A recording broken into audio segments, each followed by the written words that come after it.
किन्नर चुड़ैल। गोरखपुर नाम का एक गांव हुआ करता था।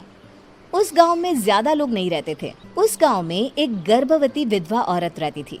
उस औरत का नाम कमला था। कमला अपने घर में अकेली रहती थी। उसके पति की सारी जायदाद उसके नाम हो गई थी, पर सभी गांव वाले उस औरत को मनहूस औरत समझा करते थे और सभी उससे नफरत किया करते थे। एक बार कमला राशन की दुकान पर खाने का सामान खरीदने जाती है। भैया जी, जरा 1 किलो दाल चावल देना। अरे हाय हाय हाय हाय हाय हाय! अरे मनहूस औरत, मेरी दुकान में अपशुगन करवाने आ गई क्या? हैं? चल जा यहाँ से। मैं कुछ नहीं देने वाला हूँ तुझे। भाग भाग यहाँ से, चल जा, निकल। भैया जी, ऐसा मत कहिए।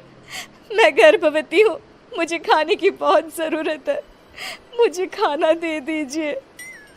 दुकानदार कमला को वहां से धक्के मारकर भगा देता है। तभी कमला रोते रोते उस गांव के किन्नरों के इलाके में आ जाती है। गांव वाले किन्नरों को उसी इलाके में रखा करते थे, क्योंकि वो लोग किन्नरों को पसंद नहीं करते थे और उनके इलाके में रहने से मना करते थे। तो किन्नरों ने उसी गांव में अपना एक इलाका बना लिया था।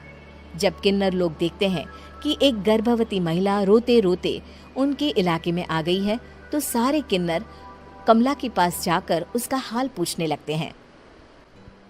क्या हुआ बहन, तुम्हारी गर्भवती अवस्था में इतनी बुरी हालत कैसे है? तुम रो क्यों रही हो? तुम डरो मत, हम तुम्हें कोई नुकसान नहीं पहुंचाएंगे। तुम शांत होकर सब बताओ कि हुआ क्या है। मैं कमला हूँ। मैं गांव के दूसरे इलाके से आई हूँ। 2 महीने पहले ही मेरे पति की मौत हुई है। मुझे गांव के लोग मनहूस मानते हैं, क्योंकि मैं विधवा हूँ और गर्भवती भी। वहाँ के लोग मुझे खाने के लिए कुछ बेचने के लिए भी तैयार नहीं, जिससे मेरा गुजारा नहीं हो रहा था। कोई बात नहीं कमला, हम तुम्हारा ख्याल रखेंगे। किन्नर लोग कमला को एक खाली घर में रहने के लिए जगह दे देते हैं और उसकी देखभाल भी करते हैं। कुछ ही महीने बाद कमला अपने बच्चे को जन्म देती है, पर अफसोस, कमला बच्चे को जन्म देते ही अपनी जान गंवा देती है। जब सब किन्नर बच्चे को देखते हैं तो बहुत खुश हो जाते हैं, क्योंकि वो बच्चा भी किन्नर ही था। कमला ने एक किन्नर बच्चे को जन्म दिया था। अब इस बच्चे की देखभाल कौन करेगा? हम तो इस बच्चे को गांव के दूसरे इलाके में भी नहीं भेज सकते।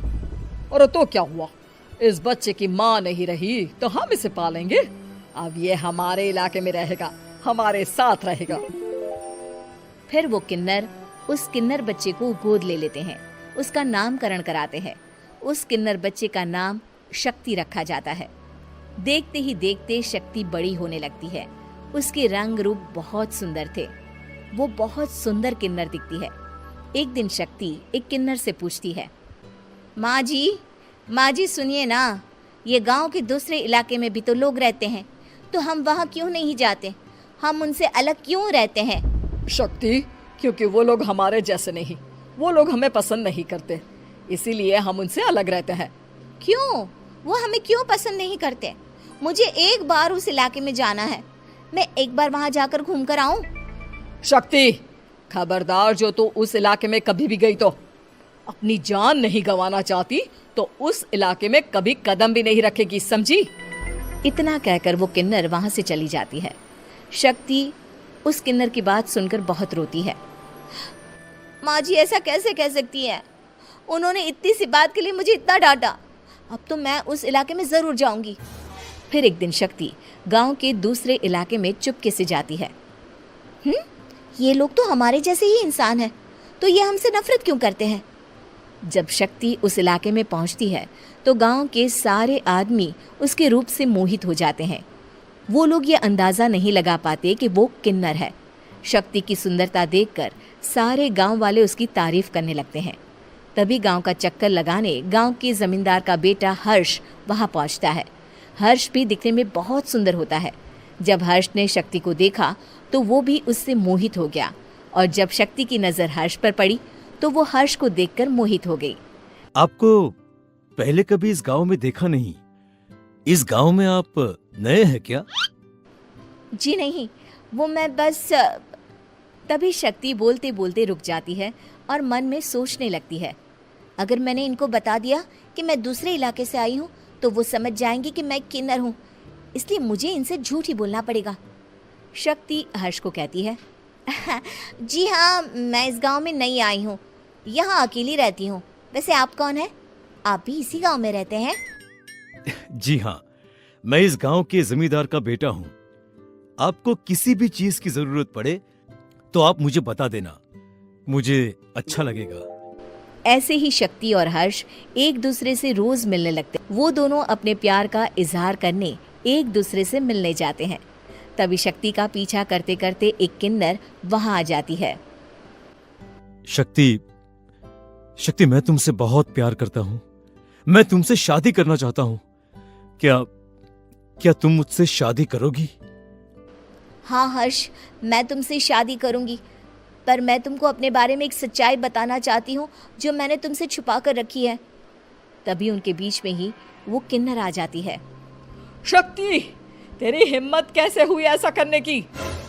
वो किन्नर शक्ति को खींचकर गांव के जमींदार के पास ले जाती है।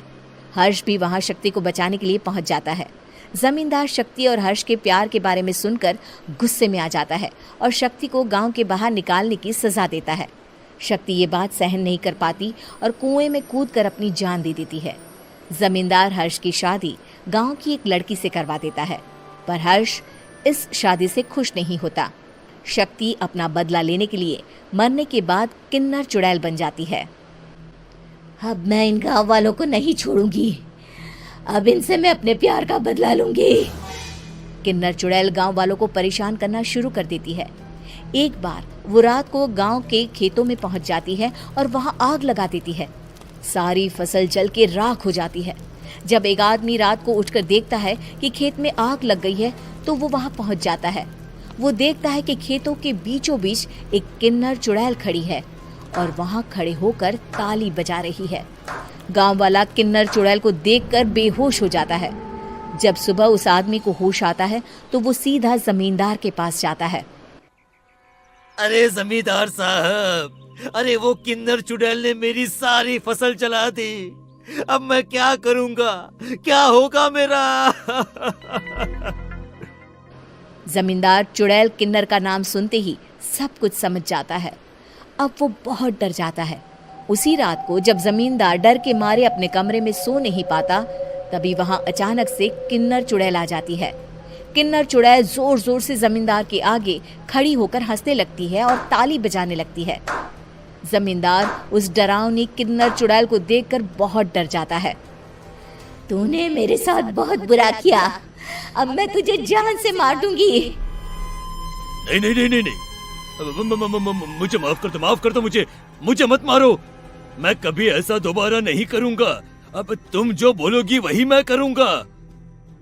ठीक है, मैं चाहती हूँ कि किन्नर इलाका गांव के इलाके से जुड़े और गांव का कोई भी आदमी किन्नर समाज से द्वेष ना करे, उससे नफरत ना करे, नहीं तो मैं सारे गांव को मार दूंगी। और तुम गांव में एक नया कानून बनाओ कि अगर किसी ने भी किन्नर समाज को हानि पहुंचाने की कोशिश भी करी या इनसे भेदभाव करने की भी कोशिश करी तो उनको कड़ी से कड़ी सजा मिलेगी। हाँ हाँ हाँ हाँ, मैं ऐसा ही करूंगा। तुम जो बोलोगी वो मैं करूंगा, पर मुझे जाने दो प्लीज। तब वो किन्नर चुड़ैल वहां से चली जाती है। गांव का जमींदार किन्नर चुड़ैल का कहा मानते हुए दोनों इलाकों को एक कर देता है और नया कानून भी लागू कर देता है। तब से वहां किन्नर समाज और बाकी गांव वाले शांतिपूर्वक रहने लगते हैं।